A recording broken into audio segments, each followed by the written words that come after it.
Mohammed Oweis is a Palestinian-American political analyst. He joins me now from Houston in the United States.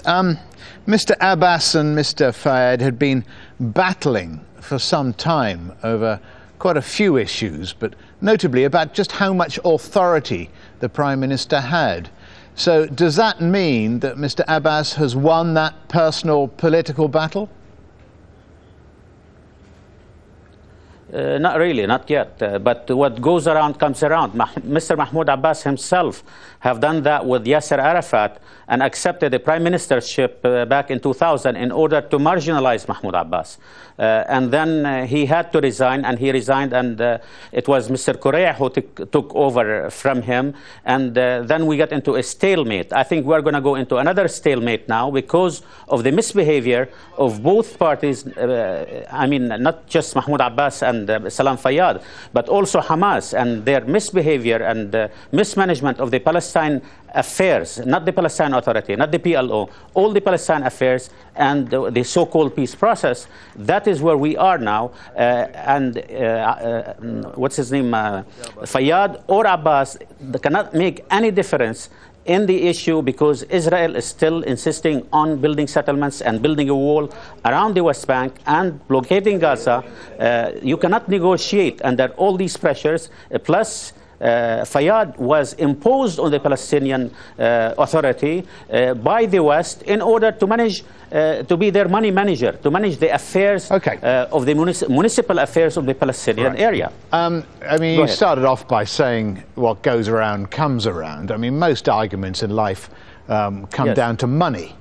And in this case, it's how the money and Palestinian aid is spent, isn't it? Isn't it as straightforward as that? But I mean, I know there are other arguments between the men about the level of authority or how much power each had. Absolutely. Money plays a major role here, and very few people know that Mr. Salaam Fayyad have put the Palestinians who have no income per se under $3.9 billion of debt to the outside. It is not only the aid money that comes from the United States, the Western Europeans, and from the Arab countries. No, he was borrowing money in the name of the Palestinians and running only municipal affairs. There is nothing going towards building statehood, towards building a nation. In fact, what we get from Mahmoud Abbas, from Salaam Fayyad, and all the money, the hundreds of millions of dollars that came to the Palestine Authority is a division between Hamas and Abbas, between Gaza and the West Bank, and a stalemate that we don't see an end anywhere in the future. It comes once again to divisions at the top of the Palestinian leadership. And I'm just wondering whether the argument about money, but if there's a division and there's no diplomacy happening because of division, then it doesn't augur well for any kind of kick-starting a possible peace process, does it? Because Mr. Fayyad was well thought of internationally. Well, let me say about the money situation. A recent poll, opinion poll in the West Bank and in Gaza about the corruption level in the authority of Salaam Fayyad, and about 80% of the people said it is corrupt, and about 60% of the people of Gaza said that the administration of Gaza under Hamas is 60% corrupt. So nobody can ride his high horse here and say he's better than the other. I don't know those polls, and I don't know those statistics where those figures come from. But I do know his background, and internationally he was very well thought of.